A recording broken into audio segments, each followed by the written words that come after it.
Hi, I'm Emily the Gambling Chef, and welcome back to my kitchen. Because it's under the sea week, I really wanted to do a simple one tray baked dish. So you have minimal dishes. If you watched my videos before, you know I'm a big believer in that, and maximum flavor. So let's get started making our baked Asian fish dish. The first vegetable we're going to prepare is our leek. And if you haven't seen a leek before, this is what it looks like. It's a member of the onion family. They're really sweet. They have a nice flavor, so don't be intimidated by the size of this guy. The first thing we're gonna do is take off some of these top leaves. These can be a little bit tough. So we're gonna set those aside, and we're gonna take off the bottom here.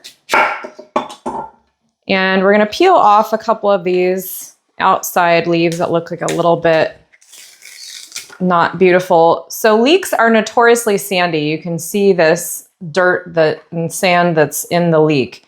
And the best way, in my opinion, to address this is the first part that we're going to clean out is we're just going to give this guy a nice cut up the middle, just like that. And then what I'm going to do is I'm going to take this over to the sink and I'm going to lift this underneath and I'm going to wash it out. So I'll be right back. The next thing we're going to do is we're going to cut this now all the way through the middle. I just cut it part way to kind of keep it together. The dirtiest end is actually usually up here at the top, but I'm going to show you how we are going to fix that. So don't worry if this isn't perfect. So what I'm going to do now is I'm going to cut this in quarters. So I just laid it flat and I'm running my knife along the bottom. Well, actually through the middle, I should say. And then again, if some of these top leaves look a little bit kind of old, then set those aside. And now I am going to just chop these. And what I have that you can't see right now on the camera is I have a bowl of water that is sitting off to the side. I'm actually gonna do this one at a time because these are so large. So we're going for slices that are not too tiny, but we do want these to get cooked. So about like that. So I'm gonna finish slicing these up and then I'm gonna show you what we're gonna do. So our leeks are all chopped up and I have this bowl of water here and we're just gonna plunk our leeks right in there. And this is the best way to make sure that any sort of sand or grit or dirt does not end up in your recipe. And just give this a little swirl. And we're gonna let this hang out until we are done chopping our other vegetables because the sand is gonna fall to the bottom and then we can just lift these out and use them. So I'm gonna get our next vegetable. Please make sure also that you thoroughly clean your chopping surface because there could be grit and sand down here on the bottom and you really don't want that in the rest of your food. So it's really important to do that before you move on to the next step.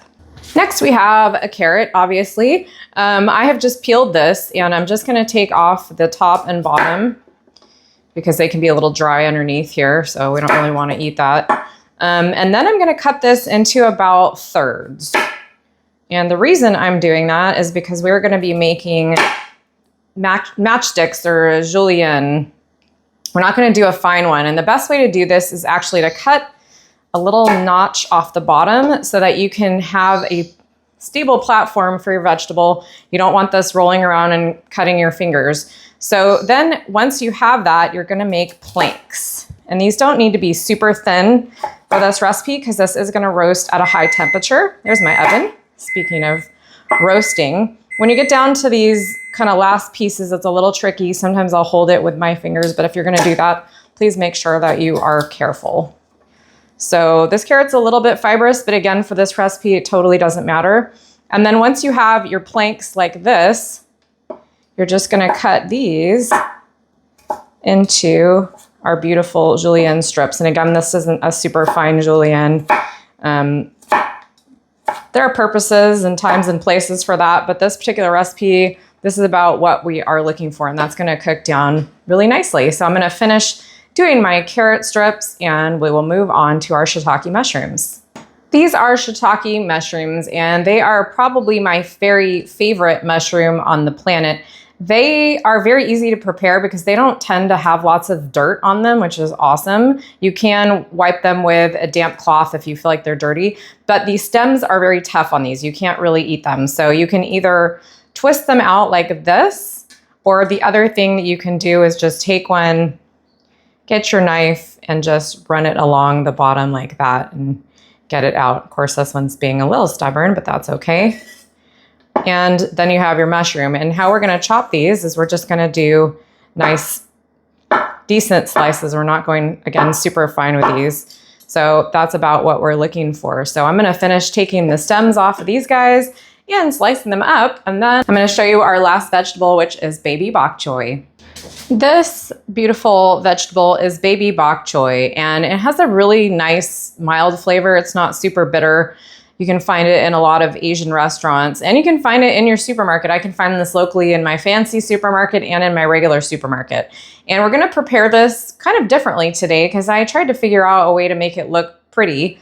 And the first thing you wanna do is look for any outside leaves, like maybe this one that's a little bit kind of not great. I probably could use that one, but it's also got some dirt on it. So I'm gonna discard that one. The rest of these look pretty good. Then I'm gonna chop the bottom off, and I'm going to make the leaves, I'm gonna open them up like this. And the first thing you wanna do is look for dirt, because you can see that was hiding in there. So I'm gonna go over to the sink and give these guys a wash, and then we're gonna chop them. I wanted to show you, these have usually a lot of little freckles on them. That's not dirt, so don't worry about that. That's not gonna affect your cooking at all. But you can see we're using some vegetables, this has more freckles on it, that you can't see where the dirt is until you actually slice them open. So just like the leek, that's what we're dealing with the bok choy. But once you have it sliced open like this, what we're gonna actually do is make strips, because I really like the way this looks in this dish. So I'm gonna start up here. I'm gonna start making some strips. Once I get down to the stem, I'm gonna go like that. So the goal is to kind of get stuff like this. If it's easier for you, you can actually go stem side and then slide it up that way. So just watch your fingers. Make sure you protect them. We want these to be pretty thin because this is going to need to cook down in the oven. And then once you get to the end where you're kind of running out of the greenage, you can just slice that like that. So that's about what we're looking for. If you have a really funky one, you can trim it off like that. But you've got your nice bok choy strips here, and these are gonna look really, really pretty baked together with our other vegetables. So I'm gonna finish those. Then we're gonna make our sauce. Let's make our sauce. So in this measuring cup, I have a teaspoon of ginger. You just take fresh ginger root, you use a spoon and you scrape off the skin on the outside, and then you're gonna grate it on a microplane grater with this, and it makes a huge mess in your microplane grater. And it takes a while to wash it out, but you get delicious fresh ginger. So that is how you make that happen. And the next thing we're gonna add is 4 tablespoons of soy sauce. And this recipe is meant to be something that you can have and then just play around with it. If you like something or you don't like something, you want to add or subtract, that is totally up to you, and I am fine with you doing that. We're gonna add 2 tablespoons of peanut oil. Peanut oil is a really nice neutral oil to use. Even though peanuts are really strong, the oil that they make out of peanuts, unless it's a roasted peanut oil, it's actually very neutral. The last ingredient that's going in here is a tablespoon of dark brown sugar. I love dark brown sugar. I don't even buy light brown sugar, but if you only have light brown sugar, that's gonna be totally fine in here. And then I'm just gonna use a fork and whisk this together. And this sauce is gonna be a dual purpose sauce for us, because we are gonna take some of it and use it on our vegetables, and the rest of it we're gonna add a few more ingredients to and use it on our fish.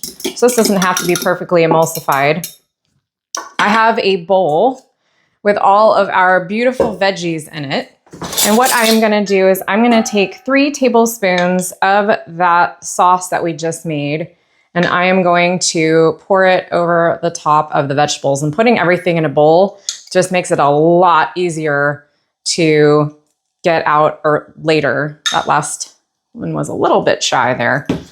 I took the leeks out, by the way. When you wanna get your leeks out of the water, you wanna lift them out of the water, and then you'll see that there's grit and sand in the bottom of the bowl. So I'm gonna toss this. Then we're gonna put it on our baking sheet. So, all right, let's give these veggies a good toss. I put everything in this bowl, our leeks, our carrots, our shiitake mushrooms, and our bok choy.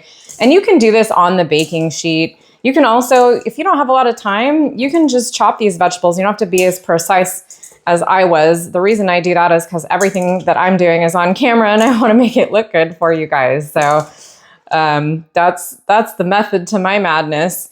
What I have over here is a baking sheet with aluminum foil on it, and I'm just going to dump our veggies out on there.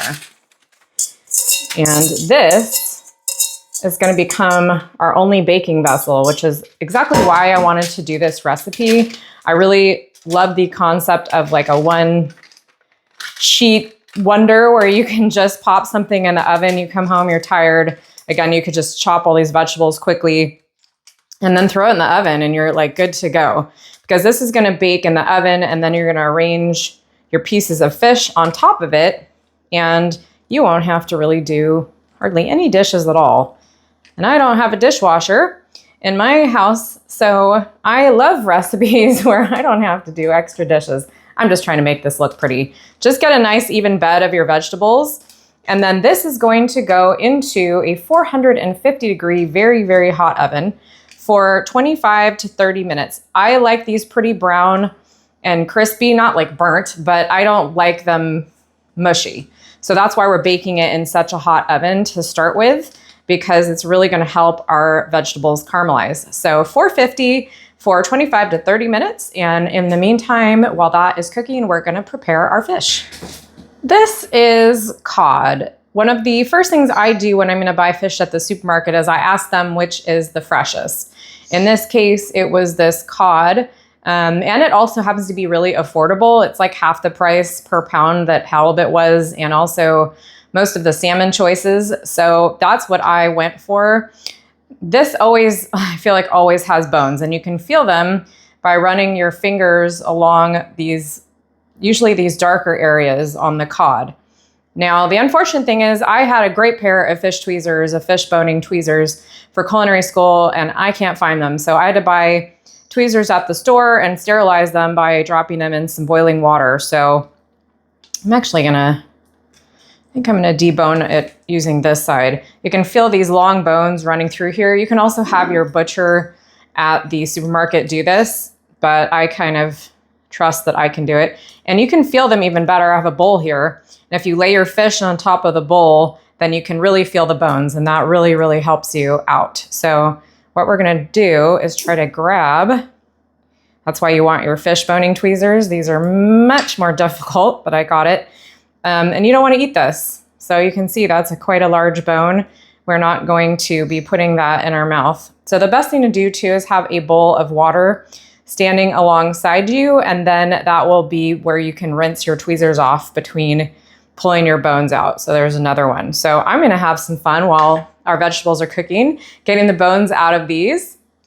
And then I am actually going to cut them. I'll probably cut them into quarters. I might trim off these very ends here and then cut these pieces in half. And then we're going to make our sauce for the fish, which is the rest of our vegetable sauce with some ingredients added. So I will be here a little while doing my deboning, and I'll see you in just a couple minutes. This is the reserved liquid that we had made earlier, and now we're gonna add a few more ingredients to this. The first ingredient is 1/8 teaspoon of ground white pepper. It's going right in, perfect for Asian cooking. It doesn't go very well in a lot of other styles of cooking, so be careful where you use that is my best advice.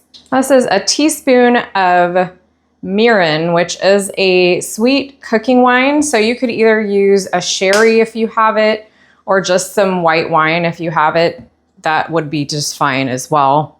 I'm also gonna add a tablespoon of miso paste. This can be found in your grocery store right near where they keep the tofu, usually in the produce section. And it's just like the essence of umami, and I think it's fantastic. So I love to use it.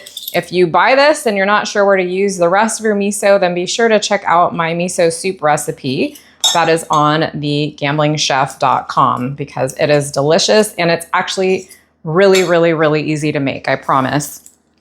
And then our last ingredient to our sauce is going to be about a teaspoon of black sesame seeds roasted, or you could add white sesame seeds. It really doesn't matter for this recipe. And you can add orange zest to this. You can add garlic to this. You could add green onion to this. There's so many variations on this that you can do. Again, this is just your kind of blueprint or guideline for the recipe, and then you get to go crazy deciding what you want to do with it. And this is our sauce for our beautiful cod. By the way, deboning the cod only took me about 5 minutes. It wasn't that bad. I wasn't sure what I was getting into with regards to how many bones were on there, but not bad at all. So what I'm going to do is wait for our vegetables to finish cooking. When they come out, I'll lay the fish on top, put the sauce on, and then we're good to go. So I will see you in just a few minutes. These are the veggies. You can see they've cooked down quite a lot. And now I am going to take our fish and just lay it on the top. Our beautiful boneless fish, I should say.